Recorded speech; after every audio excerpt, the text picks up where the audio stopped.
Bom, olá a todos. Então vamos aqui encerrar a segunda carta de Coríntios, né? Hoje são os dois últimos capítulos, o 12 e o 13.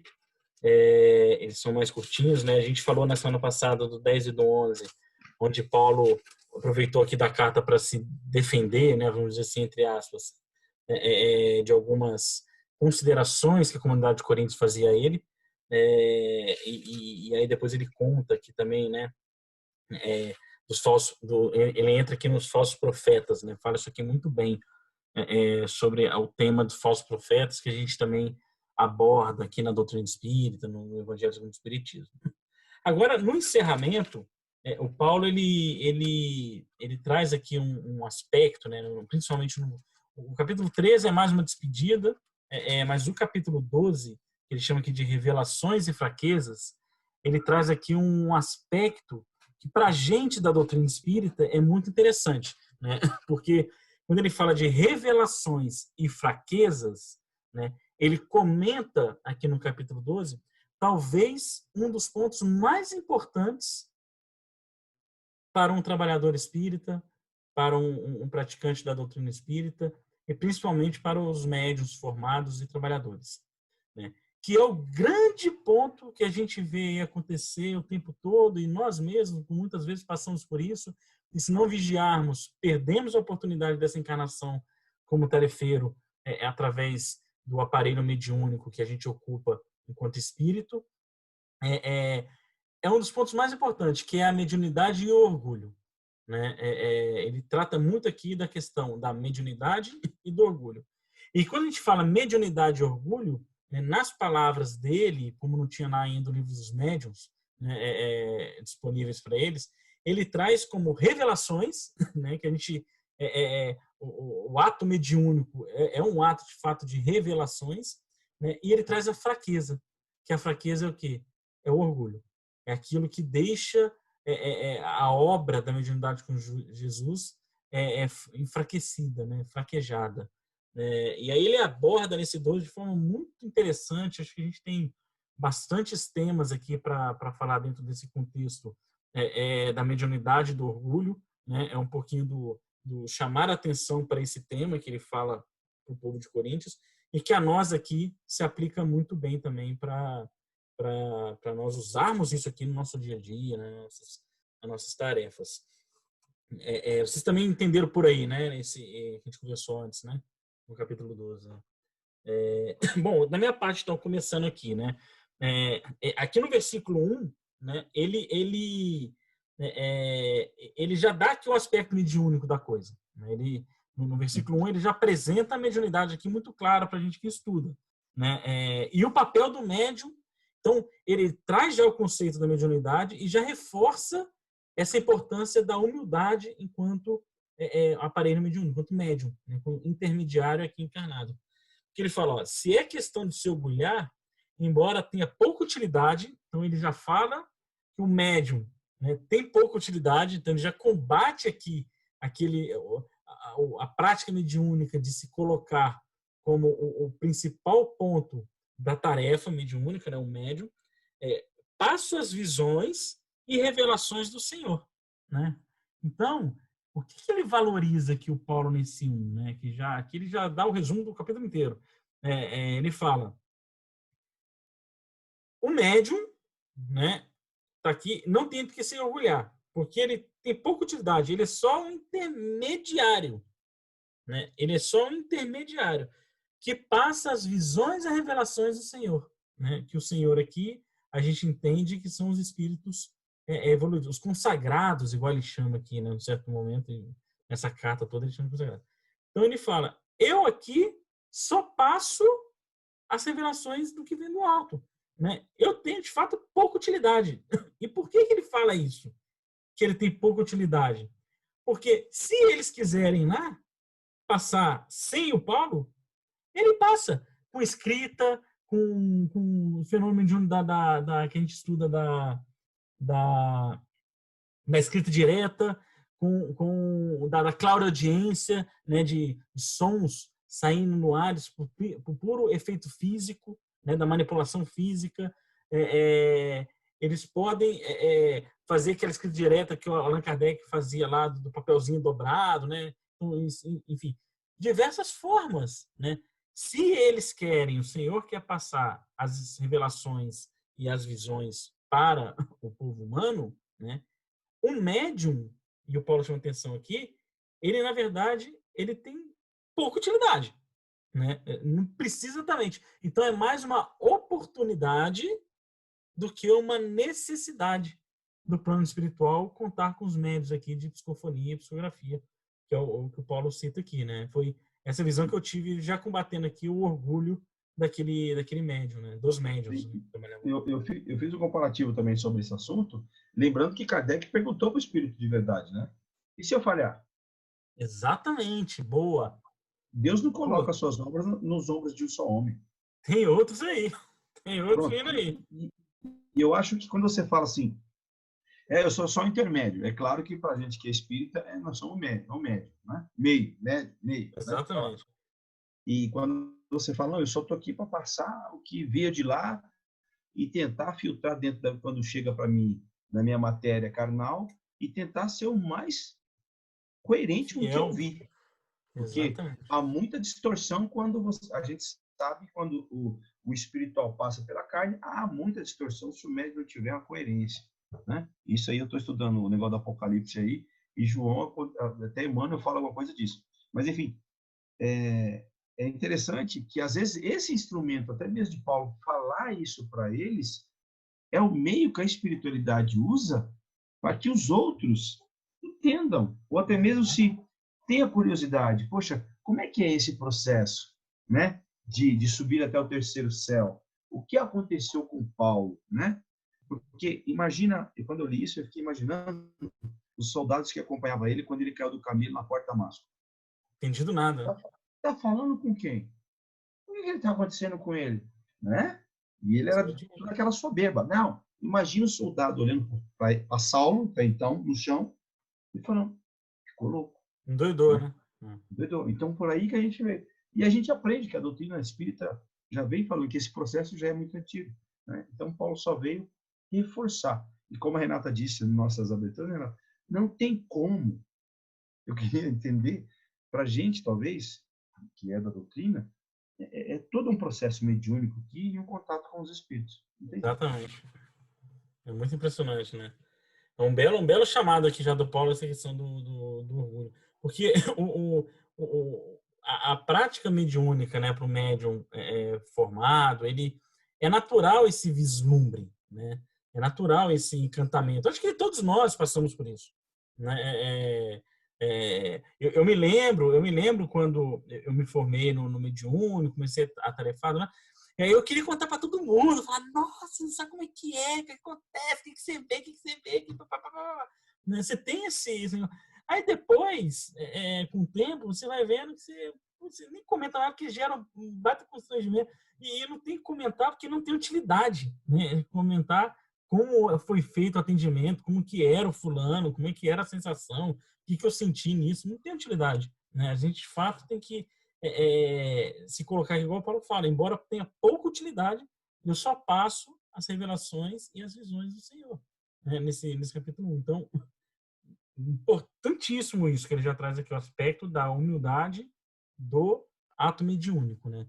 Que é a mediunidade com Jesus, né? Que a gente já tanto falou aqui também, que ele comentava, né? Lembrei agora aqui que o Arnelli falou da hora que Saulo caiu do camelo, né?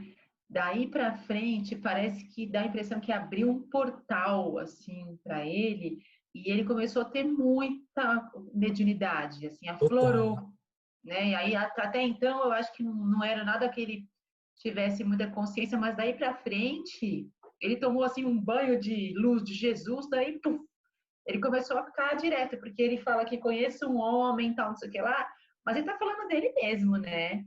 Meu entendimento é ele mesmo, quer dizer, que tá rolando isso com ele e ainda continuou, porque aqui nós estamos na segunda carta ainda dele, né? Ainda tem muita coisa ainda para acontecer para frente. Então, ele começou a ter muito contato com o espiritual, sentir a presença de Estevão, de Abigail, de outros emissários com ele, de uma forma muito ostensiva. Ele parece que ele recebeu o mandato mediúnico dele, né? A gente estuda nos cursos mediúnicos, tem lá no livro dos médiuns, do mandato mediúnico, né? Que é a mediunidade de tarefa. Parece que ele recebeu ali, naquele momento. Falou assim, ó, amigão, você não veio aqui para... E olha só que interessante, né? Olha só que interessante. É o que a gente estava conversando antes de começar aqui o estudo. Né? Perdeu a Abigail. É disso que eu tô rindo. Se arrependeu lá do apedrejamento do Estevão, tal, pegou o camelinho, caiu do camelo, achou que tudo tinha acabado, mas não. Ele estava recebendo. Estava começando. Naquele momento, estava recebendo o mandato mediúnico. Olha que surpresa boa que a gente recebeu agora. Maravilhoso. Impressionante. Eu não falo nada, eu só observo agora. Só observa. Eu queria falar um pouquinho, seguido aí, da questão que ele fala, não sei de um cristão que há 14 anos, como a Renata acabou de falar que era dele. 2 ao 4, né? Isso, perdão. Não sei se com o corpo ou sem o corpo, né? Deus o sabe, ele fala. E aí a gente pode fazer uma referência sobre o capítulo 8 do Livro dos Espíritos, que fala sobre a emancipação da alma. Lá explica direitinho para quem está assistindo agora a gente, que são várias perguntas, não dá para a gente ler aqui um assunto, mas explica direitinho, vai falar até do êxtase, né? Da questão dele ficar arrebatado, aquelas coisas todas. E eu achei maravilhoso, porque ele está descrevendo o processo sonambúlico, desdobramento, o êxtase, né? Que ele sabe se já não foi mais com o corpo ou com o espírito. Enfim, todo o processo que a doutrina espírita já vem explicando para a gente. Exatamente. É maravilhoso. Oi? Fica no Livro dos Espíritos, capítulo 8, para quem quiser depois ver. Do 2 ao 4, desculpe, do 2 ao 4, né, igual você comentou, ele traz descrito o ato mediúnico da emancipação da alma. Né? Ele fala, não sei se com o corpo ou sem o corpo. Por que isso? Né? Por que isso? Porque no processo de emancipação da alma há a dormência do ser encarnado, né? Entre letargia. Então ele fica lá imóvel, letárgico. E aí ele fala, não sei se com o corpo ou sem o corpo, foi arrebatado até o terceiro céu. O terceiro céu que a gente tem que pensar. E aqui tem um detalhe importante do terceiro céu que a gente estuda na obra do Emmanuel, e o Haroldo Dutra Dias, em um dos seminários dele, já explicou isso, né? Que as esferas espirituais acima do orbe terrestre, né? Sim. E olha que coisa linda que é isso aqui, né? Que você tem aqui a zona umbralina, né? Depois você tem acima a zona diretiva, segundo o céu, e depois você tem a zona crística, né? Terceiro céu, quem está lá, né? Os Cristos, né? Os Cristos. São os planetas ali super já avançados. Terceiro céu existe, né? O que a gente estuda aqui na doutrina. E o Paulo fala disso aqui. Isso aqui é incrível, né? E que ele foi lá. Ele foi lá. Ele fala, foi arrebatado, arrebatado até o terceiro céu, e sei que essa pessoa, com o corpo ou sem corpo, Deus o sabe, foi arrebatado ao paraíso e ouviu palavras inefáveis que ninguém pode pronunciar. Quer dizer, ele foi ao terceiro céu, ouviu coisas, quando ele volta, ele não consegue pronunciar. E aí aquilo no estudo a gente falou do campo mental, né? No Evangelho ontem. Ele não está no campo mental desse espírito aqui.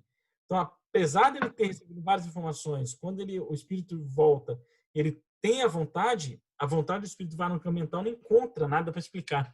É a mesma coisa de a gente ser levado a Júpiter, por exemplo, a gente olhar uma planta, uma flor que tem lá em Júpiter, voltar aqui e falar, desenha. A gente não consegue desenhar. Porque a gente não tem no nosso campo mental a experiência dessa flor. Né? A gente não vai buscar ela, não vai buscar ela. Como a gente viver experiências agora, como ele viveu, que a gente nunca viu como está acabando a flor, a gente não vai conseguir descrever fielmente o que aconteceu. Porque a gente nunca viu. Agora, se a gente desce, aí a gente consegue relatar até as coisas, né? Porque a gente já viveu isso, não é? Já viveu isso. E aí, quando ele fala isso, olha que interessante, né? Você falou lá no Livro dos Espíritos, a gente está trazendo aqui o conceito doutrinário. na pergunta 439, que o Kardec pergunta: qual a diferença entre o êxtase e o sonambulismo? Né? E aí o Espírito responde: o êxtase é um sonambulismo mais apurado. A alma do estático é mais independente. Então, olha isso. O sonambulismo é isso que a gente tem às vezes aqui. A gente dá uma dormida, sai andando por aí, volta e lembra de alguma coisinha. Né? Ou os médiuns, né, de desdobramento. O espírito, a alma do estático, aquele que entra em êxtase, né, ele é mais independente e mais apurado. E na 440, o Kardec reforça a pergunta: o espírito do estático penetra realmente os mundos superiores? O Paulo falou aqui que ele foi arrebatado ao terceiro céu. O Allan Kardec está questionando isso. Falou assim, ele vai no terceiro céu? Ele vai no mundo superior? E aí o Espírito responde, sim, ele os vê e compreende a felicidade do que os habitam. É por isso que desejaria permanecer neles. Mas há mundos inacessíveis aos espíritos que não estão bastante depurados. Né? Então, o quarto, quinto, sexto céu, ele não consegue ir. Né? Mas o Kardec faz o questionamento que Paulo fala aqui. Né? Provavelmente não intencional sobre esse questionamento. Mas é como é que as coisas aqui estão ligadas. Né? É uma coisa fala da outra. E ainda no livro dos médiuns, né, no capítulo sobre os tipos de mediunidade, o Kardec fala dos médiuns estáticos, são esses que fazem os êxtases. Né? Ele fala, os que em estado de êxtase recebem revelações da parte dos espíritos, muito estáticos são joguetes da própria imaginação e de espíritos zombeteiros, que se aproveitam da exaltação deles, são raríssimos os que merecem inteira confiança. Ou seja, é qualquer um que pode ser arrebatado ao terceiro céu, igual o Paulo fala aqui? Não. Né? Então, se a gente se animar e falar, nossa, acho que eu tinha um desdobramento, bati lá num planeta... cuidado, pode estar sendo manipulado aqui, igual o Kardec fala. Né? Mas o que é muito belo aqui é que fica muito claro o fenômeno mediúnico, né, que o Paulo explica aqui, que fala exatamente no livro dos Espíritos e no livro dos Médiuns. Né? Na questão 455 do capítulo, Livro dos Espíritos, resumo teórico do sonambulismo, do êxtase e da segunda vista, eu grifei, na resposta tem uma grande explicação, né? E eu grifei um trechinho que diz assim, o êxtase é o estado no qual a independência da alma e do corpo se manifesta de maneira mais sensível e se torna de alguma sorte palpável. No sonho e no sonambulismo, a alma erra nos mundos terrestres. No êxtase, ela penetra em mundo muito desconhecido, naquele dos espíritos etéreos. No estado do êxtase, o aniquilamento do corpo é quase completo. Não há mais, por assim dizer, que a vida orgânica, e sente-se que a alma não se prende a ele, senão por um fio que um esforço a mais faria romper para sempre. É quando ele fala, não sei se eu estou no corpo, mas... Corpo não, exatamente. Exatamente isso. Olha que interessante, está explicado aí também, né? Esse é no livro dos Espíritos também, né? Livro dos Espíritos, pergunta 455, que fala sobre os fenômenos do sonambulismo natural se produzem espontaneamente. E aí a resposta é extensa. Maravilhoso isso aí. Eu acho que é a maior resposta do Livro dos Espíritos. Porque, ele pega 1, 2, 3 páginas falando sobre isso. É polêmico, né? Isso é um assunto polêmico até hoje, né? Polêmico, Mas isso é a experiência de quem está nos assistindo. Às vezes, não nessa proporção que Paulo, né? Mas quantas vezes alguém de nós já sentiu, ou já sonhou, e sentiu aquela sensação, nossa, parece que eu estava em outro lugar, né? É mais ou menos a experiência. Tem duas coisas legais aqui também que eu estive observando, que é uma, não sei se vocês leram, é o comentário do tradutor. Sim. Não li. Sim, né? Eu li, Renato. É bem interessante de ver como ele tenta explicar isso como um misticismo, várias formas que ele tenta aqui a entender os 3 céus sobrepostos, a atmosfera dos céus, tal, e é uma forma mais assim concreta, né, de tentar entender o que Paulo está falando, né? Ele tenta começar, é grande a explicação dele logo no começo do 2.1, ele tenta dar bastante explicação ali da visão dele, mas tudo muito mais concreto, né? E a outra coisa legal também que eu percebi é assim, que Paulo começa falando já, se é questão de se orgulhar, né, passo as visões e revelações do Senhor. Então, assim, ele teria, assim, estaria usando um pouco contando alguma coisa com orgulho, vamos supor, se fosse esse o caso, mas aí ele pega e fala, sei de um cristão que tal, tal, tal, quer dizer, ele não fala que é ele que foi arrebatado, quer dizer, não tem nada de orgulho, na verdade, né? Exatamente. Não foi questão de se orgulhar, porque eu podia falar, eu fui arrebatado do terceiro céu, eu tive contatos A assim, humildade sabe? dele, a humildade. Né? Ele viveu algo Exatamente. tão extraordinário que ele falou assim, se eu falar que fui eu, todo mundo já vai pensar, porque a carta anterior os caras estavam cobrando dele. Então imagina que nessa ele falou, se eu falar que fui eu então não é esse momento, eu vou, olha, eu conheço uma pessoa, né, e ele relata o que ele viveu. Não E é é isso? bem humilde, né? Porque uma experiência dessa a gente, nossa, quer compartilhar, que nem o Thales falou, imagina, né, cara, que Eu deve começo a ser. dizer, Renata, pensar que ele não era tão humilde, ele era muito inteligente, porque ele precisava construir a igreja. Aí ele Sim. fez esse processo para que não pegasse eles, né? É muito Igual Sim, Jesus. sim. Jesus não cai em nenhuma pegadinha. Tá? nenhuma pegadinha. Ele Fizeram já várias antecipa. com ele que a gente cairia mole. A gente teria se crucificado no segundo dia de apostolado. E ele Mas não, ele não cai em nenhuma. Impressionante. E isso é importante, você falou, Renata, essa terceira pessoa que ele usa, né, para falar da experiência própria, porque isso é aqui entre nós, né, os médios intuitivos, né, aqueles que, quando está numa psicofonia, beleza, fica claro no evento mediúnico que o médio, né, ele está lá em transe, né, e é claro que é uma comunicação de um espírito. Os médiums intuitivos, que percebem que o que lhe vem à cabeça não é de si próprio, né? É um pouco disso aqui, porque a gente vê acontecer muito, e talvez muitos de nós já cometemos isso também, eu já fiz isso também, de falar, ó, eu escutei aqui que, ó, tem que fazer tal coisa, tal coisa, tal coisa, né? Ó, eu escutei aqui que a mensagem era assim, assim, assado, me falaram, tal, tal, tal, tal, tal, tal. É um exercício até para nós, para quem já percebe a intuição, de passa o recado. Não precisa falar que aconteceu um evento mediúnico, né? Porque ao comentar que houve uma interação mediúnica, né, acaba se colocando o médium numa posição de especial para aquele que está ouvindo, né? Porque o que está ouvindo fala, nossa, caramba, ele ele recebeu, ouviu, ele viu só? ouviu, né? Olha só, ele, né? Então, percebeu por intuição ou claramente uma orientação, fala, né? Ou se vê a mensagem, fala,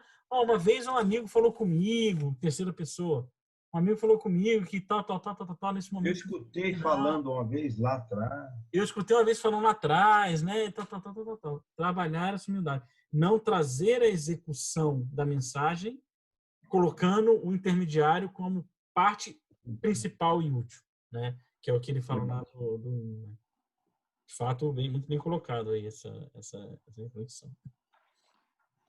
O 5 e o 6, né, e aqui fica bem explícito essa humildade extrema do Paulo, né? Que ele fala, né, disso me orgulharei, mas no que me toca, somente me orgulharei de minhas fraquezas. Olha isso, né? Olha o nível De consciência espírita, ciência de espírita, lucidez, né? do que ele está vivendo, cara. Exatamente. O que ele se orgulha aqui é das próprias fraquezas, porque ele sabe que as fraquezas que ele tem aqui é o grande degrau para a sua força espiritual. Porque nessa mesma carta aqui, lá no 9, que a gente estudou, ele fala isso, né? Quando ele dá até o exemplo de Jesus. Acabei de fechar a minha carta aqui, deixa eu ver. Ele dá até o exemplo de Jesus, quando ele fala que fez o rico se fez pobre para que vós ficassem rico em alma, né? Lembra disso que a gente estudou? É um pouco isso, né? Se orgulhar aqui da fraqueza para que seu espírito se torne forte, né? A fraqueza do mundo é a fortaleza do espírito, né? É o fortalecimento do espírito. E aí ele continua 6. Mesmo assim, se quisesse me orgulhar, não seria insensato, estaria dizendo a verdade, né? Então aqui ele corrobora aqui. ainda que se eu quisesse me orgulhar, eu não estaria me orgulhando sobre uma mentira. Não. Estou me orgulhando sobre coisas que aconteceu menor. Fui lá, recebi do Senhor a palavra, fui no terceiro céu, me arrebataram lá para cima. E é isso. Se ele quisesse se orgulhar, ele teria o porquê. Né? Não estaria aqui criando um ambiente para ele contar essa vantagem do orgulho. Né? Aí ele continua, né? Não, mas me abstenho para que, em vista de tão extraordinárias revelações, não vá alguém julgar-me além do que vê em mim ou escuta de mim. E, na verdade, não adianta muito ter revelações, né, se a gente não tem a conduta, o exemplo no que vive, né? Não adianta muito, né? Receber visões, ou médium aí, né? Receber mensagens lindas de espíritos superiores, depois na sua vida prática não tem Bem nada a diferente. ver. Então aí não adianta muito também contar coisa do paraíso e no dia a dia nada condizente com essa Um vivência. paraíso, né? Então, né? Essa ponte aí, né, que ele está fazendo. Ah, o 7 é bonito, hein, gente? Maravilhoso. Olha, pois bem, para que eu não me envaideça, me cravaram nas carnes um aguilhão, um emissário de Satanás que me esbofeteia. Por causa disso, por 3 vezes roguei ao Senhor que o afastasse de mim. Ele me respondeu: basta-te minha graça, a força se realiza na fraqueza. Corroboro o que ele fala no 6, né? E Corrobora com a força na fraqueza, Interessante essa fraqueza, como você explicou, Thais. A humildade dele, né? De reconhecimento também nesse ponto. Porque naquele livrinho lá, que Emmanuel comenta a carta, tem uma passagem que está no livro Aquele livrinho está sendo humilde, né? Aquele livrinho de 6.000 páginas. Isso aí. E o título da mensagem é O Espinho. 12:7, segunda carta. Eu vou pegar só o trechinho. O discípulo prudente alimentará a confiança sem basófia, ou seja, sem vaidade. Revelando-se corajoso sem ser metediço. Reconhece a extensão de suas dívidas para com o mestre e não encontra glória em si mesmo, por verificar que toda a glória pertence a ele mesmo, o Senhor. É isso que ele está dizendo. É isso aqui que ele está dizendo. Mas colocando como a oportunidade. A oportunidade e que a obra não é dele. Não é dele, exato. Exatamente. E aí, voltando ao que a gente sempre fala, na questão mediúnica, isso é um trabalho para os médiuns. Exato. Reconhecer que tudo que se passa não é meu, não é meu. A obra não é minha. O resultado não é meu. É isso que é interessante. Muitas vezes o médico vai lá, atende alguém e depois fala, e aí, como é que você tá? O que você sentiu? Né? O que você sentiu no meu passe? Como é que foi? Sentiu, nossa, aqui, ó, eu vi o negócio acontecer e chegaram 2 atrás de você, te envolveram num círculo, e você sentiu? O assistido fica lá, não senti nada. Então, fala um pouquinho disso aqui, né? Serve e passa, né? Chegou lá, foi útil, vai embora e continua sendo útil. No 7, eu fiz uma outra observação aqui também, que pegando um pouquinho quando ele fala que cravaram nas minhas carnes um aguilhão, um emissário de Satanás que me esbofeteia, né? Então, a gente já estudou aqui o conceito judaico de Satanás, que é aquilo que se coloca no caminho, né? Aqueles obstáculos que se colocam no caminho. O contra. O contra, né? Então, quando ele fala aqui que me cravaram nas carnes, olha que interessante, o que eu interpretei, né? É que, ainda que nós viemos aqui espiritualmente prontos, que eu digo assim, orientados para determinadas tarefas, cada um de nós tem a nossa missão, né, para cumprir, está cravado na carne, né, na encarnação, as nossas tendências. Né? As nossas tendências espirituais se refletem na carne. E as nossas tendências espirituais são esses Satanás, são aquilo que é contra. Aquilo que é contra o nosso progresso. Né? De tal forma que um espírito quer vir para fazer coisas, para trabalhar mediunicamente, né? Para entrar na doutrina e tal. Só que ele tem a tendência da preguiça. Né? Então, ele está cravado na carne dele aqui quando ele encarnar, né, esse Satanás, que vai a todo momento convidar ele. Não, não vai no centro hoje, não. Fica, ó, tá frio. Fica em Pra casa. quê? Pra quê? Né? A tendência do espírito dele, da preguiça. Né? A gente tem o tarefeiro que vem aqui para ser um palestrante e está cravado na carne dele o Satanás da vaidade. Né? E ele está aqui hoje para um palestrante para quê? Para vencer isso. Né? Então, a perfeição divina que ele fala, que ele nos dá é: você vai tarefar, mas através da sua tarefa, você vai combater os aguilhões que são cravados em você, na sua carne, na experiência humana. Né? Porque a hora que você entra na encarnação, essas suas tendências lhe pesam. Aqui no plano espiritual, não. Mas ali, na encarnação, te pesa. Então, eu entendi dessa forma. Paulo fala, pois bem, para que eu não me envaideça, né, que eu não sou ainda o perfeito, eu tenho aqui as minhas tendências para combater, né, para lutar, e as dificuldades que vão aparecer aqui na minha trajetória encarnada humana para vencer. Porque quando a gente lê o Paulo Estevão, a gente vê na história do Paulo, depois do Damasco, né, diversos momentos, tendências espirituais dele, quase lhe tirando do caminho. O encontro triste com o pai dele, dele voltar a ser tecelão no deserto. Então, os aguilhões cravados na carne dele, do homem vaidoso, do soberano, do doutor da lei, da vaidade, da soberba, o fato dele ter encontrado Jesus, se convertido a Paulo ali, não deixaram de existir. Ele teve que cumprir tudo isso aqui combatendo aquilo. Combatendo tudo aquilo. Né? E ele venceu, ele conseguiu. Né? Então, a nossa reflexão é, quando eu estou indo para servir Jesus, quando eu estou indo para me aprofundar na doutrina, quais são os aguilhões aqui, os emissários satanás que nos bofeteiam, falando para a gente, ó, ficar. É isso que a gente tem que vencer. Né? Então, nossa preguiça, nossa vaidade, tudo que cada um já sente dentro de si. Eu entendi também, além dessa questão,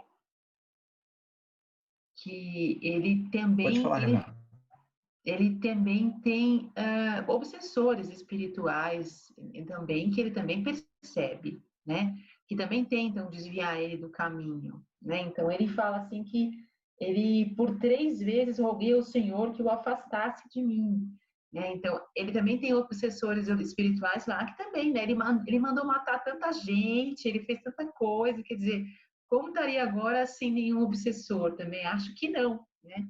Eu estive olhando aqui, se vocês relembrarem, eu achei bonito, no capítulo 6 do Paulo Estevão, página 2, não sei se vocês lembram, ele tinha uma moça lá que era apaixonada por ele. Ele teve que ir numa cidade lá, né? Sim.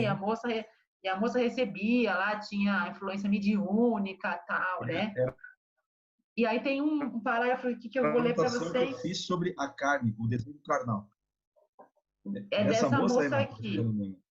Então, ele fala assim, o apóstolo sorriu e sentenciou. É um parágrafo do Paulo Estevão.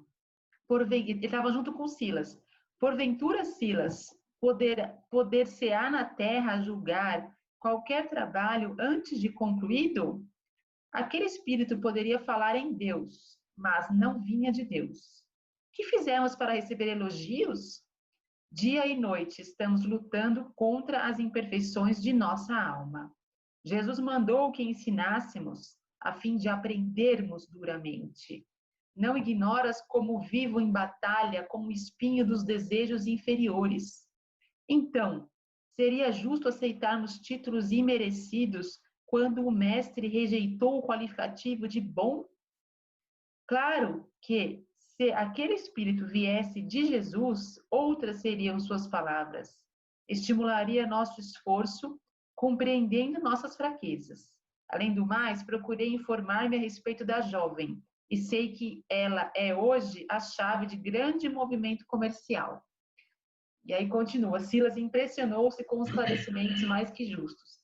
Na verdade, ele já estava com esse tipo de problema, né? Ele já estava enfrentando situações assim de ter obsessores tentando pegá-lo pela vaidade, pelo orgulho, né? E essa jovem foi uma situação, tá apaixonada por você, vai lá, e aí E ele fala, se Jesus não pode ser bom, por que nós vamos receber só elogio? Né? Então, vamos desconfiar, hein, Silas? Tá coisa errada nessa coisa aqui, tá errado isso daqui, né? São os obsessores deles tentando pegar por alguma tentação, né? Que ele caísse. Né? Que são essas tendências, esses aguilhões da carne, né? Ele fala que vem combatendo dia e noite, lutando contra as imperfeições, quer dizer, não é por causa da elogio, nós estamos numa batalha aqui, na verdade é isso, nós estamos batalhando e agora o cara vem discorrer só elogio para nós, mas olha que a gente ainda tem um monte de coisa para consertar internamente, né? Para vencer. É isso mesmo. Fernando travou ali? Ah, não.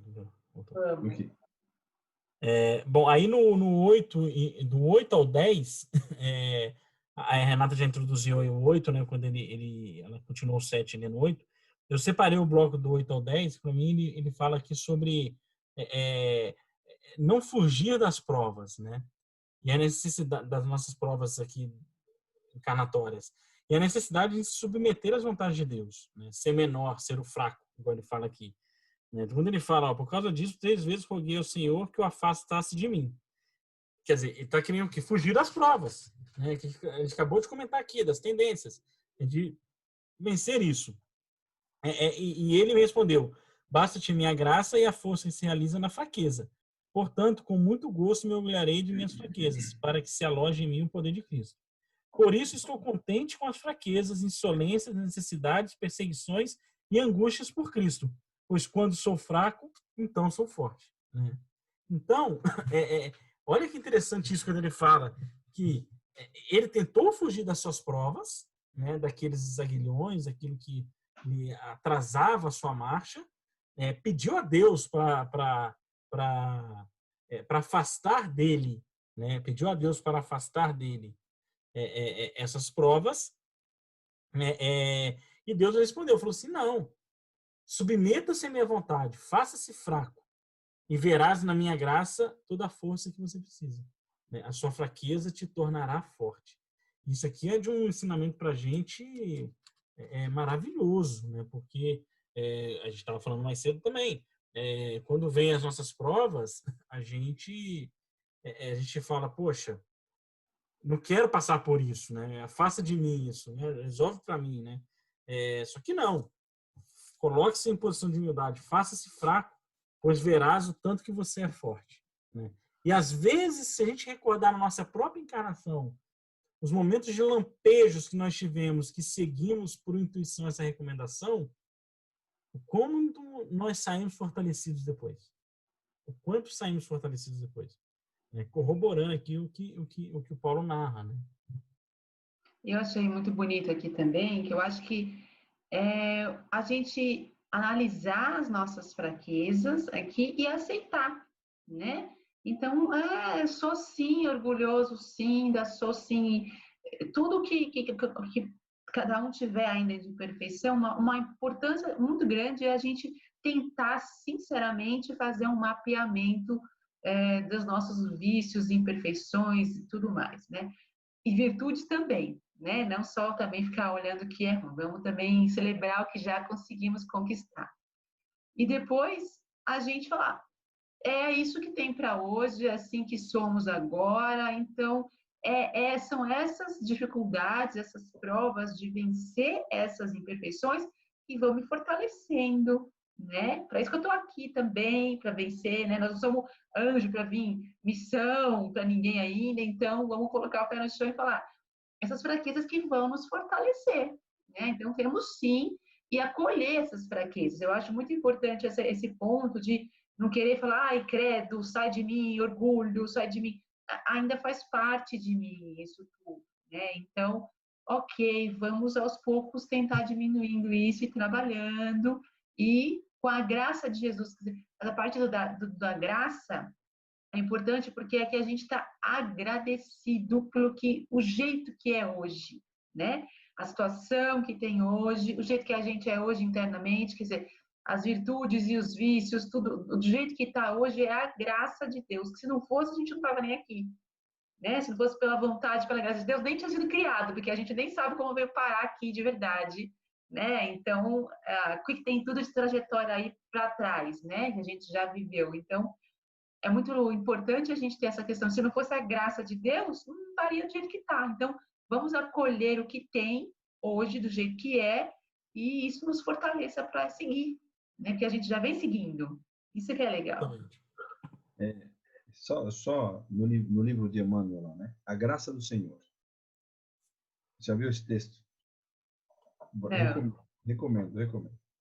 Com a graça do Senhor, a cruz salva, o sacrifício enaltece, a injúria santifica, a perseguição beneficia, a tempestade fortalece, a dor redime, o trabalho aperfeiçoa, a luta aprimora, a anátema estimula, o dever nobilita, o serviço dignifica, a calúnia engrandece, a solidão reconforta, o obstáculo ensina, o adversário ajuda, a dificuldade valoriza, o desgosto restaura, a pedrada edifica, o espinho corrige, a humildade eleva, a ferida ilumina, a cicatriz colabora, a ironia constrói.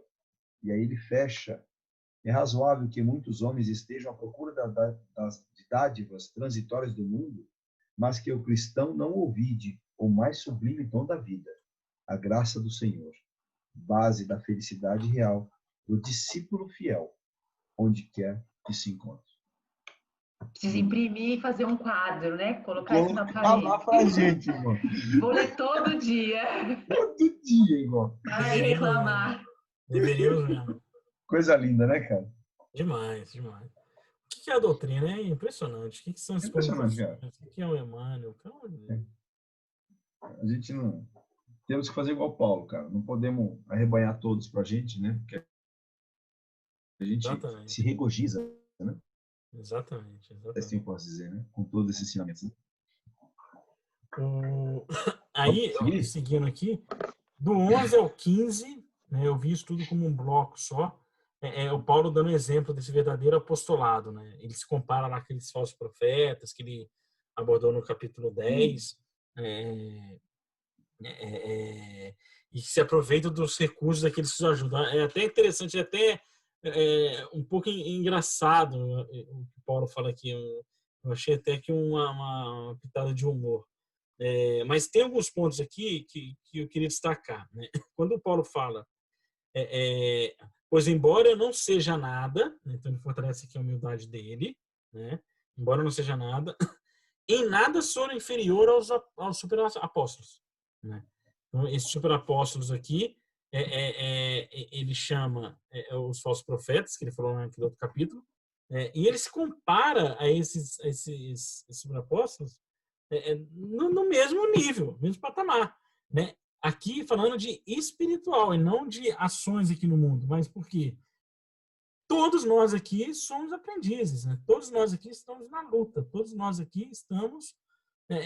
eu não sou melhor que ninguém, eu estou aqui com a mesma oportunidade, na mesma batalha de que todos. Embora nós, quando olhamos a eles, sabemos a diferença, né, de um Paulo de Tarso por um falso profeta, ele, na sua humildade genuína, não se coloca por uma visão mais ampla, né?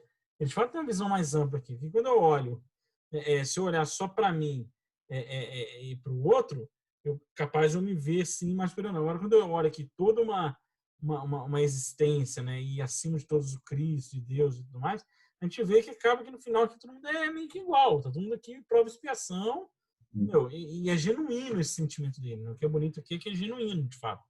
Ele não fala para chamar atenção. E aí no 12 é o outro que eu achei muito interessante, né? Porque quando ele fala, ó, a marca do meu apostolado, né? Ou seja, a marca do meu apostolado, ou seja, da minha tarefa, se definiu entre vós, na constância, sinais, prodígios e milagres. Você vê claramente que ele está falando o quê? Das atividades mediúnicas dele. Né? Sinais, os prodígios, os milagres, né? as imagens do Senhor, os ditos do Senhor. Ele traz toda essa questão da mediunidade, e o que me chama a atenção aqui é o uso da palavra apostolado. Quando eu estava lendo aqui, eu falei assim, poxa, será que o apostolado é um mandato mediúnico? será que o apostolado é a tarefa mediúnica dele e de todos os outros, quando ele tinha apostolado? E eu me recordei no Evangelho de Marcos, se não me engano. Eu acho que no de Marcos, que tem uma parte lá que Jesus está anunciando para os então discípulos, que em breve ele partirá, né? Antes dele anunciar, antes da Santa Ceia. Ele fala, em breve eu partirei, para onde vou, vós agora não poderás estar comigo, mas, após a minha partida, vocês seguirão aqui como apóstolos. Então, ele apresenta o termo do apóstolo, que eles eram discípulos, e eu estarei com vós. Olha que interessante. Então, ele fala, eu vou desencarnar, e quando eu desencarnar, vocês vão seguir, entrar no apostolado de vocês, e eu vou estar com vocês. E, de fato, isso aconteceu. Né? De fato, isso aconteceu. Então, ficou claro para mim que o Paulo, quando ele refere-se ao apostolado, né, é o seu serviço ao Cristo através dos seus, das suas faculdades mediúnicas, né, trazendo esse conceito da unidade com Jesus, para ser o grande introdutor dessa questão da mediunidade com Jesus, aonde já existia muita mediunidade descontrolada e mal utilizada, igual a gente já estudou. Né? Então, porque Jesus fala isso lá no Evangelho, iniciarás o apostolado, serão meus apóstolos, eu vou estar com vocês após desencarnar. E Paulo reflete aqui, quando ele fala dos eventos mediúnicos, sinais, prodígios e milagres, ele refere isso como um apostolado. Eu fiz essa conexão. E aí, quando ele fala lá depois, no 14, né, que ele fala... ele fala, quando eu for aí, vocês não precisam me alimentar, não. Ele fala... Terei um peso. Eu não vou, né? Não preciso me dar a roupa de vocês, me dar a comida de vocês. Não precisa. Eu confio na providência divina. Isso aqui é belíssimo, né? Ao contrário dos superapóstolos. Né? Os superapóstolos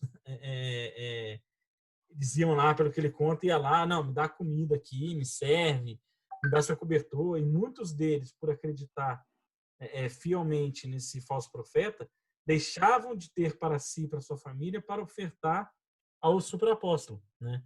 E Jesus foi fazendo totalmente ao contrário, né? E quando ele ia na casa lá daquelas duas irmãs, Marta e Maria, ele ia lá De Lázaro. na casa das irmãs de Lázaro, ele ia lá e falava com ela, né? Não, você não tem que mudar nada nos seus desejos por minha causa. Não precisa. Quero que você limpe o seu espírito. Lavava os pés dos discípulos, mostrava ao contrário. O verdadeiro apóstolo, ele serve, ele não recebe. Exatamente. E é bonito, né? E é bonito, Thales. Eu não serei um peso, pois não procuro o que é vosso, mas a vós. Exatamente. Olha que interessante. Isso é uma reflexão para nós também no nosso dia a dia. Quantas vezes, e aí em qualquer segmento da nossa vida, né? A gente, às vezes, procura não a pessoa, mas o que ela pode, do que é dela, né? Para que a gente possa usufruir, né? É muito legal, cara, fazer essa reflexão no nosso dia a dia. As expectativas que a gente cria, né, nos relacionamentos, é isso. Exatamente. Os interesses, né? Interesses. Interesses. Quantas vezes a gente coloca pessoas que poderão nos ser útil no sentido profissional, não importa, como se fosse a única chance que nós temos, entendeu? Isso não é... a gente deve refletir sobre isso, né? Muito bem colocado mesmo. Muito bem colocado. Ele está buscando a essência, né, das pessoas ali, e aí ele vem na próxima frase falando como um pai, né, para os filhos, né? Você vê que ele fala que não cabe aos filhos economizar para os pais, mas aos pais para os filhos. Né? Com todo prazer eu me gastarei e desgastarei por vós. Então ele está realmente tratando, né, as pessoas como se ele fosse pai e eles filhos, né? E para a gente também é importante essa reflexão, né? Dos pais para os filhos, e não o contrário. O fluxo não vem de baixo para cima, né? O fluxo é sempre do pai para os filhos, né? E começando de Deus, né? Que não precisa de nós, né? Se a gente orar, não orar, se a gente se revoltar ou for grato, nós seremos os beneficiários ou não das nossas consequências, mas Deus não vai ficar, nossa, hoje ele está feliz porque eu fiz tal coisa. Não, é mais a gente com a gente mesmo, né? Deus está do mesmo jeito, essa é a verdade, né? Porque não tem essa de, ele ficou feliz, ele está igual, porque o amor dele ama do mesmo jeito. Ele não ama menos um criminoso do que um anjo, ele ama igual, né? Ele não ama mais. Esse amor não tem como infinito, não tem como ser menos ou mais para um para outro. Todos os filhos são amados do mesmo jeito. Então, vamos fazer assim que o papai do céu gosta, fica feliz, tal. Esse negócio não rola. É a gente que gosta e sente feliz, né? Esses dias, nisso que você falou, é interessante. Esses dias eu até mandei para o Hernani um vídeo de um tribunal nos Estados Unidos. Eles filmam lá, né, as audiências. Um senhor de 95 anos, 95, velhinho, velhinho, velhinho, mão trêmula, aquela roupinha de idoso, estava no tribunal perante o juiz, né, respondendo por dirigir acima da velocidade permitida.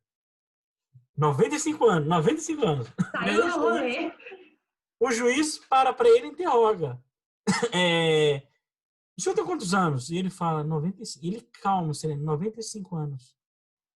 O senhor tem 95 anos. Eu estou lendo aqui no processo que o senhor dirigiu acima da velocidade máxima perto de uma escola.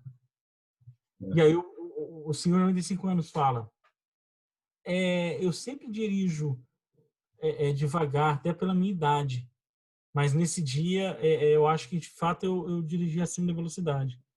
E aí o juiz pergunta, mas por que você, com 95 anos, está dirigindo e você andou acima da velocidade? E ele falou, porque eu tenho um filho com câncer e eu estava levando ele para fazer a sessão de quimioterapia. Ele estava com muita dor. Aí o juiz olha para ele e fala, peraí, seu filho tem quantos anos? 71, sei lá. Ele era muito idoso. Não, idoso. 69 anos. O juiz não acredita. Ele fala assim, peraí, você tá levando seu filho de 69 anos para fazer quimioterapia, tá cuidando dele, levando ele, trazendo ele de volta para sua casa, cuidando. E aí o pai falou assim, ele é meu filho. Ele é meu filho. Aí o juiz fala pro senhor, aponta para um jovem que está na beirada do tribunal, fala assim, o senhor está vendo aquele jovem ali?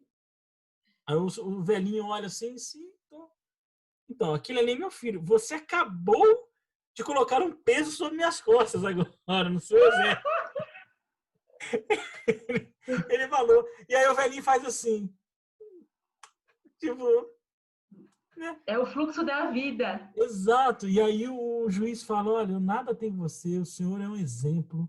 Deus abençoe. Hã? Ele fala, o senhor é um homem bom. O senhor é um homem bom. O senhor é um exemplo. Eu nada aqui, processo encerrado. Parabéns. Parabéns. E aí é isso aqui que o Paulo está falando, né? Exatamente. Os pais... E ele começou a tarefa dele com 90, não sei quantos anos. Com 90, olha aí, ó, a gente tá falando. Começou a tarefa dele com 90 anos. Então a gente tem que segurar aqui, que a nossa ainda pode estar chegando ainda, nosso apostolado, né? Mas é bem interessante dentro disso que o Paulo fala aqui, esse vídeo. Depois eu te mando, Renata, no grupo lá. É bem legal. Bem incrível, assim. Você olha, maravilhoso o vídeo. Maravilhoso o vídeo, maravilhoso. Bom, e seguindo aqui, na minha anotação, do 16 ao 18, né, 16, 17, 18, para mim, o Paulo ainda continua falando aqui da questão da mediunidade, e ele traz um outro conceito que a gente já debateu, está muito presente na doutrina espírita, é base, aliás, da doutrina espírita, que é a universalização dos espíritos, né? Porque o Paulo ele deixa bem claro aqui no 16 e 18 que os mesmos espíritos que falam por mim falam por Tito, né? Eu não fui. Olha como é que ele tira a figura da importância do médium. Olha como é que ele tira aqui a figura da importância do médium, né? Ele fala: eu não fui, mas eu mandei o Tito. E o que você está achando ruim? O mesmo espírito que fala por mim fala pelo Tito. Né? Não precisa ser eu estar aí. Não precisa ser o médium A, nem o médium B. Precisa estar alguém de boa vontade, de bom coração a serviço para que a espiritualidade passe o que precisa ser passado, né? E ele ensina a comunidade a não buscar nos homens, nos médiums, a orientação que eles necessitam, né? Buscar aonde? Em quem pode orientar, né? Que são os espíritos superiores. Não a gente aqui enquanto ferramentas mediúnicas, né? Eu gostaria de fazer você está falando, me veio eu tinha pensado nisso. Quando Jesus, o centurião chega para Jesus e fala: Jesus, o meu servo está doente. E Jesus fala para ele assim: vamos lá. E o centurião fala: mas Senhor, eu sou centurião e é só eu mandar um soldado meu e ele resolve. Quem diria o Senhor que é filho de Deus? E aí Jesus responde para ele: tua fé te curou. Exatamente. Porque Paulo fala isso aqui. Não precisa estar lá. Não precisa estar lá. Porque se eu estou em comunhão, vai acontecer. Vai ter socorro. É isso que eu estou dizendo. Exatamente. Bom exemplo. É a mesma coisa do Evangelho e tudo estudos que a gente vem fazendo agora à distância, né? Não necessariamente precisa fazer isso na casa espírita, né? A gente está cada um no seu ambiente e tudo ok, né? É a mesma coisa, né? É legal a gente ter essa abstração para a realidade atual nossa. Sem dúvidas, sem dúvidas. Total. E nos fez até estudar mais do que antes, eu acho. Sem dúvida nenhuma. Porque é aquele negócio, né? Noite fria, chuvosa, aí em Cotia, que agora aqui em São Caetano é mais quentinho, mas aí em Cotia, eu saía na janela e você falava: o quê? Olha essa névoa, olha, pelo amor de Deus. Essa friagem, vou ter que ir lá. Olha os espinhos na carne aí, ó. Exato, eu vou ter que ir lá no centro espírita para sentar, estudar, né? Agora não, aqui, embora, sentou aqui, cada um na sua residência, usando tecnologia de bem, né? Para o bem, aliás. Para o bem, né? Com certeza. E conhecendo o Paulo como a gente não conhecia, né? Porque é um complemento indispensável para o livro Paulo Estevão. Exato, das cartas, né? Ele é muito mais do que o que é apresentado no livro, né?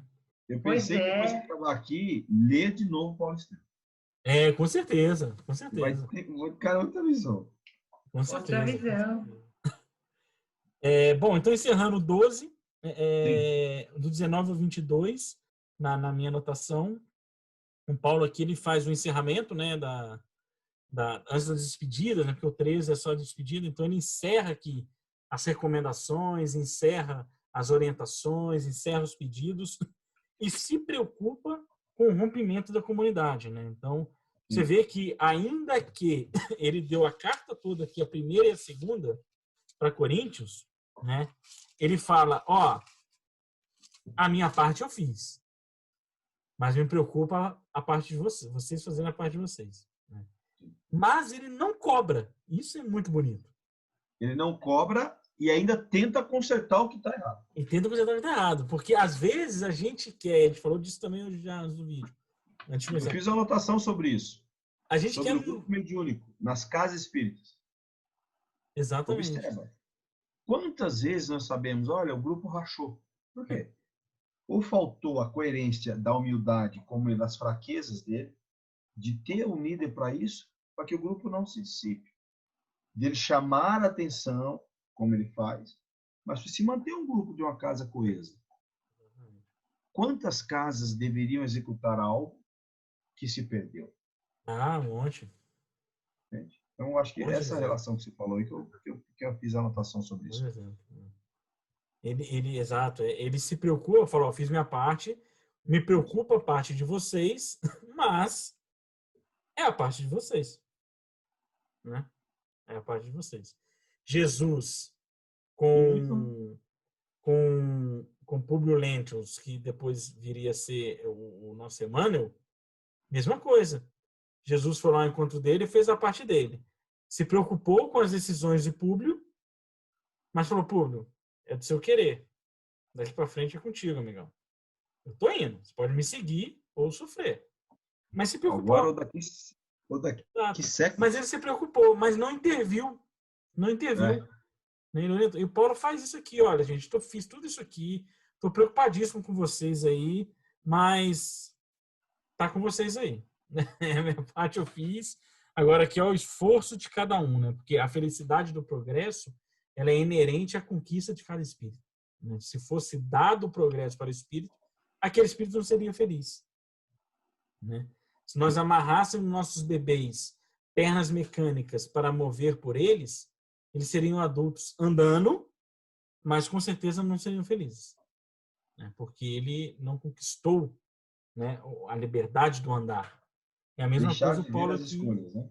Exato, o Paulo aqui respeitando a caminhada dessa comunidade. Muito bom. E aí o 13 é a despedida, né? Que ele Sim. se despede da turma lá de Coríntios, né? Acho que eu fiz algumas anotações, no versículo 1 a 3, né? Ele anuncia uma terceira visita. Depois eu vou até pesquisar se aconteceu ou não essa visita, e eu trago aqui para o grupo para a gente falar. E aí ele do 1 a 3, né? Ele reforça essa autoridade cristã, né, que ele tem, né? Então ele fala: eu já disse em minha segunda visita e aviso agora ainda em ausente.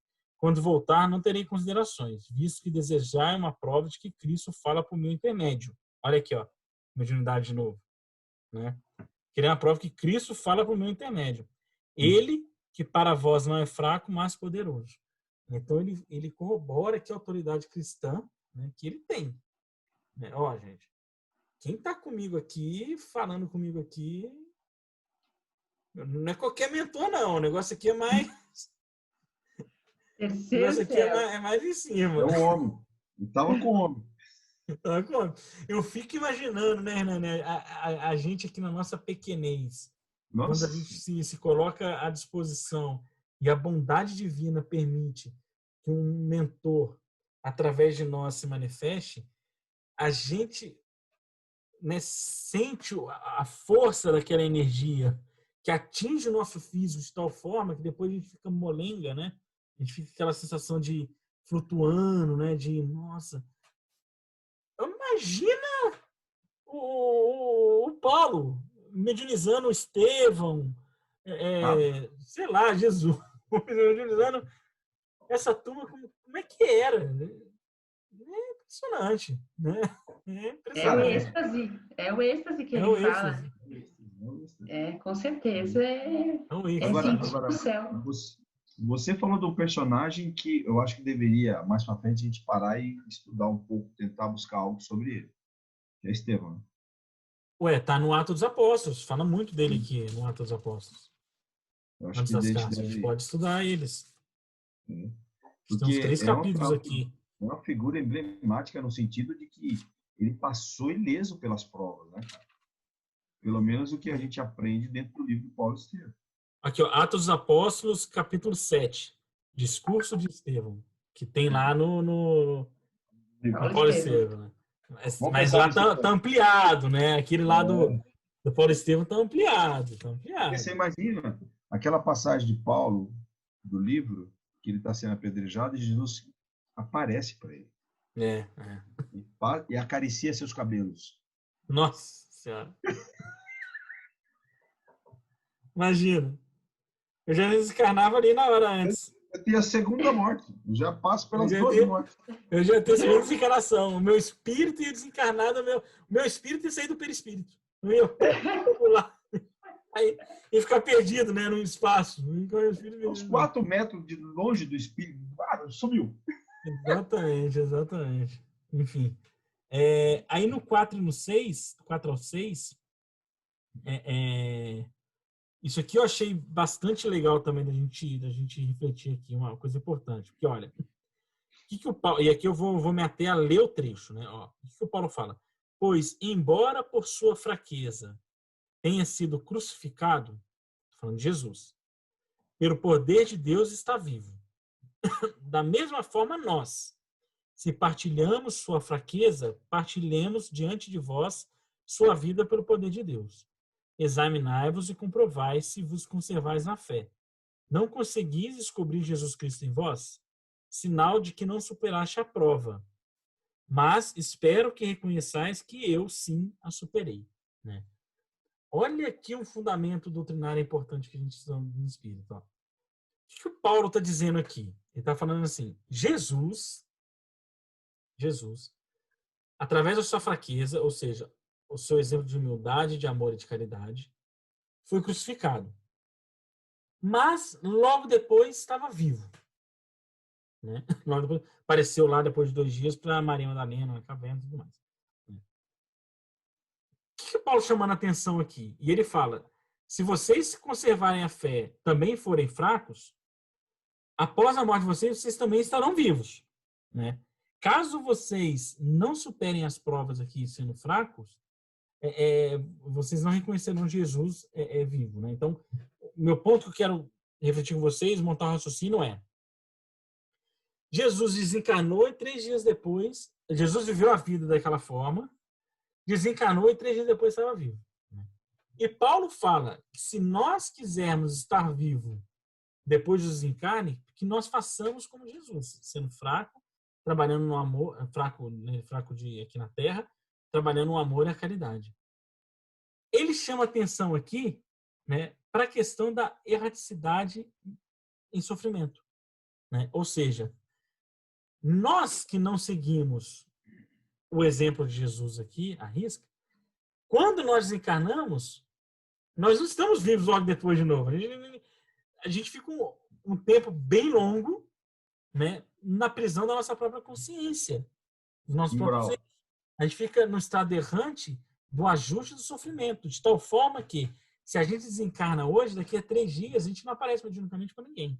A não ser numa reunião de atendimento de obsessão, né, que vai nos socorrer em algum vale. E o Paulo fala aqui ao contrário.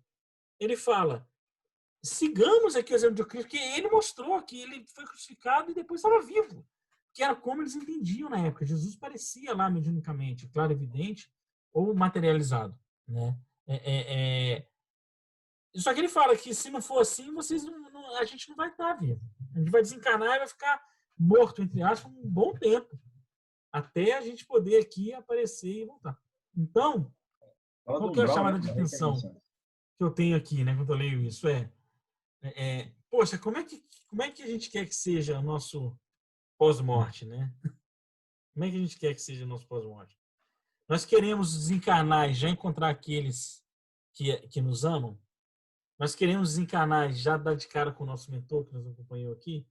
Eu não estou falando aqui para parecer materializado e ser um Cristo que vai cegar alguém à porta de Damasco, né? Isso aqui não é para a gente, mas poxa, qual que é o tempo que eu quero para me sentir vivo no mundo espiritual? Né? O que eu estou fazendo aqui para quando eu morrer não ficar muito tempo morto lá no plano espiritual? Né? Vivenciando a minha morte física, preso a essa morte física, sofrendo os apegos materiais, sofrendo a consequência das minhas escolhas, sofrendo o peso da minha própria consciência. Né? Aqui está o que Paulo fala. Sejais fracos como Cristo foi. Siga no caminho da humildade, do amor e da caridade. Tô lembrando das bem-aventuranças, né? Jesus falou bem-aventurados pacíficos, os brandos, né? Exatamente. Então, essa é a bem-aventurança. Depois que você passa do lado de lá, você está mais rapidamente bem-aventurado, né? Exatamente. Lembrei de André Luiz. André Luiz, exato. André Luiz é um belo exemplo. 8 anos no umbral. E, puf! A hora que foi resgatado... Virou a chave. Mais que ninguém, né? O André Luiz é o Paulo de Tarso do mundo espiritual, né? O cara virou a chave. É impressionante. O André Luiz é impressionante. Como pode, né? Tipo, sei lá, passou 3 dias deitadinho lá no hospital do nosso lar, já acordou varrendo o chão e depois, ó... Mas é exemplo, é exatamente o que a gente tem que pensar.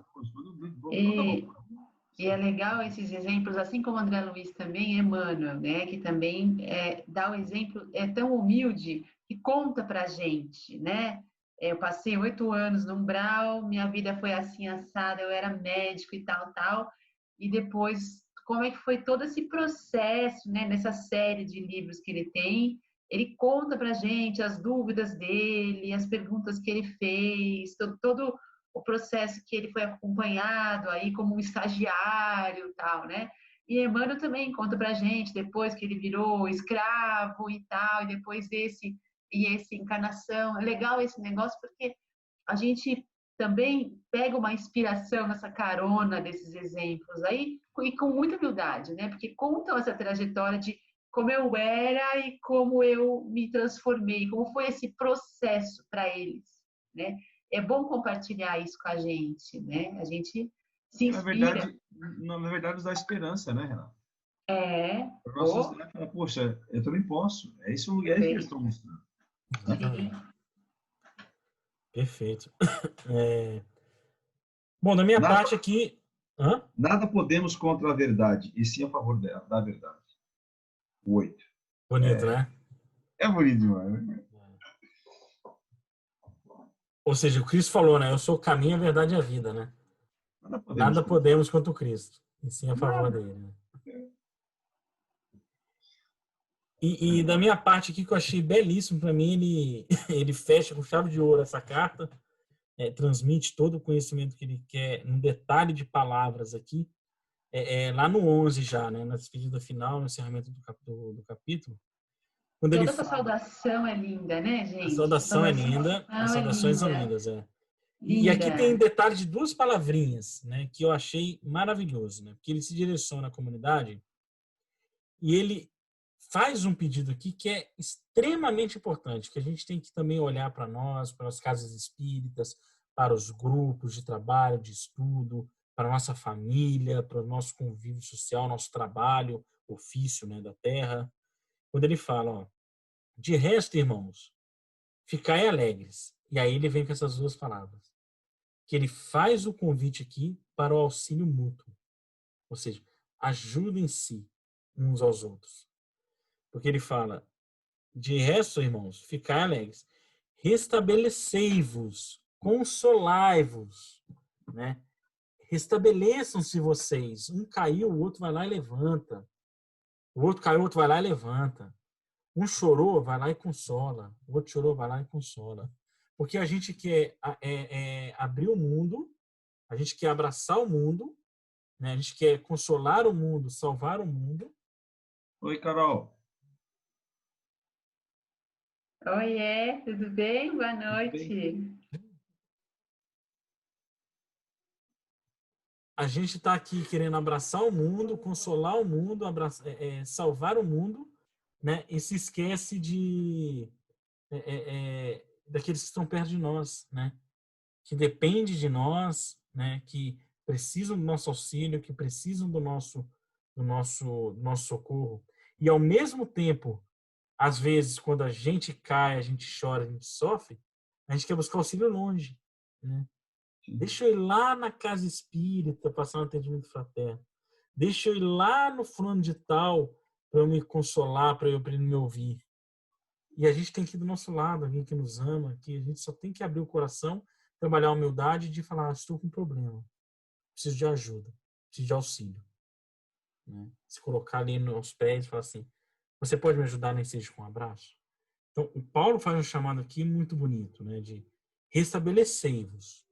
Né? Restabeleçam vocês com vocês mesmos. Consolai-vos. Né? Se abraçam, se acolham, se ajudem. Eu acho que ele fecha isso aqui de uma forma lindíssima, belíssima. Sim. E é muito interessante, né? Porque aí eu volto de novo naquele ponto que eu fiz a reflexão sobre os grupos que você está falando, né, Thales?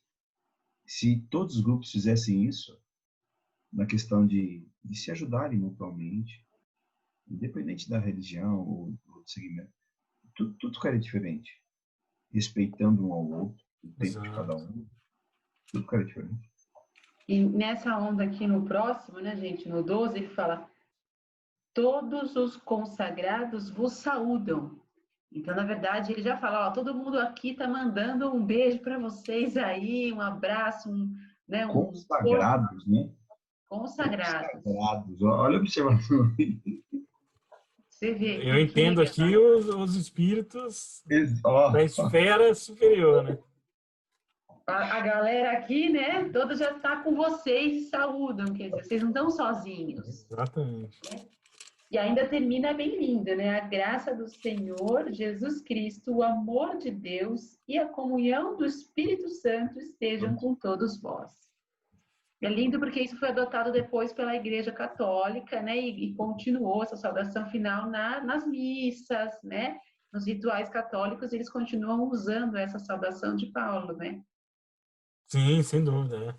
Usa muito, né? A igreja é muito pautada no Paulo, né? A igreja católica. Né? Mas maravilhoso, maravilhoso. Muito bom. Semana que vem, então, a gente entra na carta aos Gálatas, certo? Certo. Seguindo naquela ordem das escritas, a gente passa para os Gálatas. Foi muito boa essas duas de Coríntios, né? A 1 e a 2, né? Foi. Bem Maravilhosas. muito rica, muito rica. Muito bom.